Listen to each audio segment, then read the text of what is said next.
Hello everybody, I'm Matt. Thanks for stopping by. Now, the pattern I'm doing today is number 39 in our Great Smoky Mountain series. It's called the AP Nymph. Now, it was created by Andre Puyans. So, does the name stand for Andre Puyans Nymph or All-Purpose Nymph? I kind of think it stands for Andre Puyans. I mean, he did create it. Now, Andy, as he was called, grew up in the East, was actually the founder of the first TU chapter in North Carolina. Now, in the mid-1950s, he moved out to California and actually was the founder and first president of the California TU. Now, he did retire to Idaho and he fished the famed Henry's Fork until he passed away in 2005. Now, I never knew Andy Puyans, but from what I've read about him, I mean, he's one of the legendary members of the fly tying community. Now, there's nothing too tricky about this pattern. In fact, you really could call it an all-purpose nymph. I mean, you can tie it in different colors to imitate any of the insects you're trying to match. It's not too hard to tie. It might take a little bit of practice, but there's no exotic materials. And it's a pretty cool fly.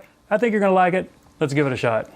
So there you see it, and you can tell it's not too hard. There is a lot going on, but there aren't too many materials. So I'm gonna tie this on a size 12.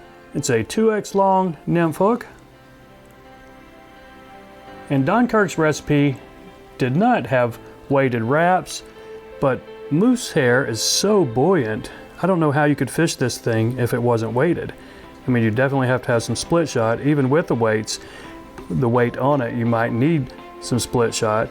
So I put some 020 wraps on it, a good bit, at least covering more than half the shank.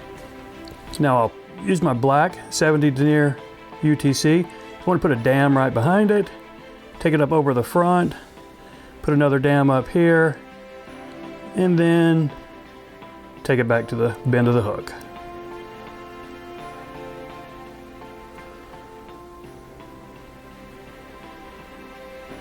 Now it's time for the tail.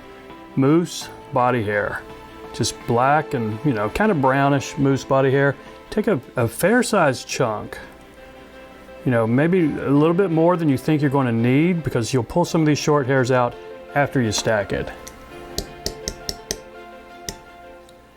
And moose hair does stack very well. I'd say it stacks probably, whoop, there's one that came out, but moose and squirrel are some of my favorite hair to stack. So pull out any fluff if you have to. I've got one sticking out right there. I want to get rid of that. So despite what I just said, this does stack pretty well. Now Hans Hellenman, the one he tied, very short tail. And Don Kirk, very long tail. So I'm going to lean toward the longer side. I kind of like my nymphs to have long tails. So let's take a couple wraps and then take a look at it. Okay, I think that tail's gonna work right there. Let's catch it in. Don't let it spin around on you. I mean, we can fix that if it does, no sweat. So I've got a couple of securing wraps right there. Now I'm going to use this underbody, or this moose to help make this underbody. So I'm putting medium to loose wraps right here. And that is kind of, evening out where it's, where the hook meets this weight. So just try to keep this on top. And I'm going to need to take a few wraps on the top because we don't want the Wingcase that long. So just a few loose wraps right here. And we want the Wingcase maybe that long right there. So let's stop our body right here and go ahead and bind this down. And now's the time, if you want to, you can throw a few extra wraps right here just to try to even out this, make a better taper. I'm not worrying too much about it.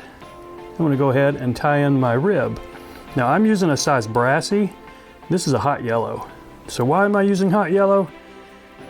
Why not? Just because I have it. I haven't used it in a long time and it's pretty cool looking. But use whatever you have. The original has copper. You can use any color. And you really don't see much of this anyway. So knock yourself out. Use some red. Use chartreuse. That would be kind of cool too. So go ahead and catch this wire in all the way back to the tail. And now, time for our dubbing. So make sure that's still up there on the top. It is. We're looking fine with our Wingcase. Put a little wax on here. And I am going to stick with the original for the dubbing. Because for beaver or even muskrat, and a kind of the color of your choosing, a tan, a brown, an olive. Beaver's hard to work with though, and you'll see how buggy this is? Some long fibers too. So it's not the easiest dubbing to put on here, but hey, that's okay. If you make this fly ugly and you mess it up, it's probably just going to be buggier. Probably just work better.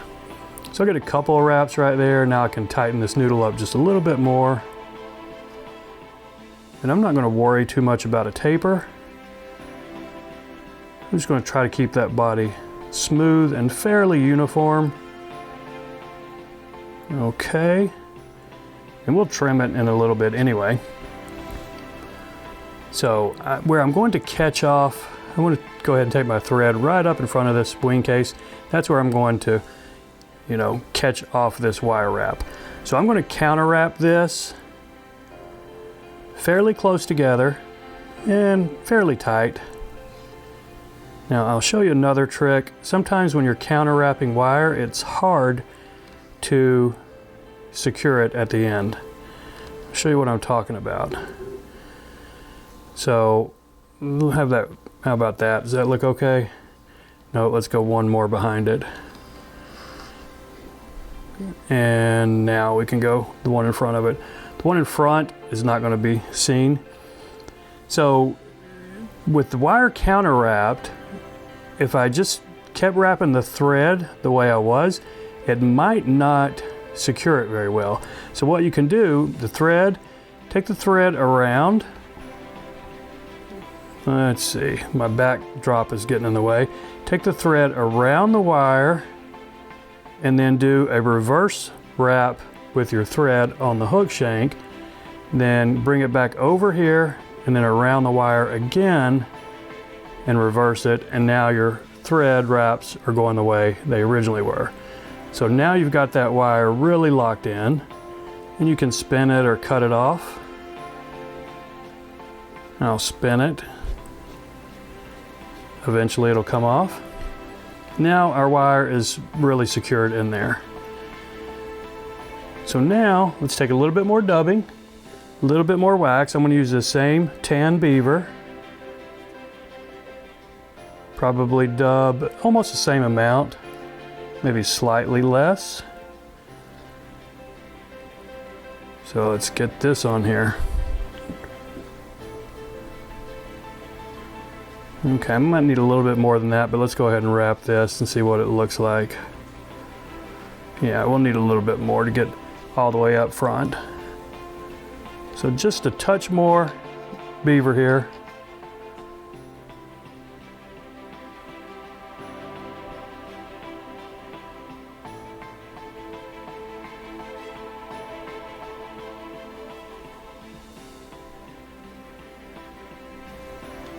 Okay, that is enough for our thorax. Let's go ahead and just build a little bit of a base, take it back where we're going to catch in this Wingcase. And don't worry about that bugginess, we're going to trim it in a second. And if you didn't have any bugginess, we'd take our brush and make some anyway. So lay this Wingcase over. I'm going to do a couple of loose wraps, check my position before I really dog it down.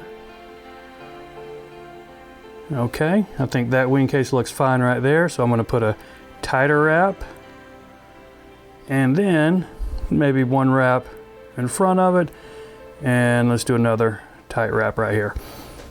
Now time for the legs. So we've got a big mess sticking out up front. Take about 3 of these moose fibers, 3 that are closest to the sides, and then just pull them back. See what I'm trying to do right there? Can you see that? I've got 3 on each side, and I'm going to pull them back and then hold them with my fingers and take a couple wraps back. Now this should keep them pointing back. See that? Okay, that looks good. Maybe a couple more tight wraps. We'll trim them in a minute, of course. Don't worry about this flaring up front. trim this off as close as you can get it. It's not an elk hair caddis. Now, we've got a little bit of mess up here, but you know what? I think we can live with that. We might be able to bury all this in our head. So I'm going to take my thread right back up to behind the eye and then work a little ramp back up here for my head.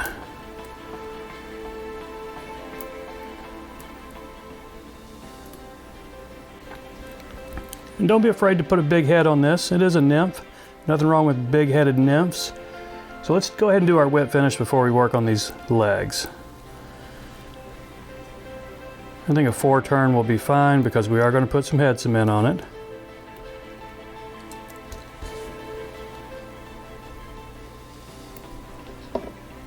Okay, now our legs are sticking back like we want, and I'll cut them about a body length.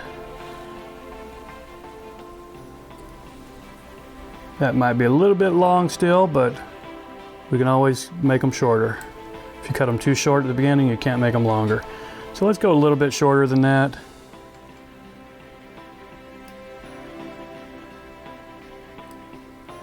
Now, I'm going to clean this up because these are some big beaver guard hairs right here. But I still want it buggy. I'll show you what I'll do. Got a couple right here I don't really want.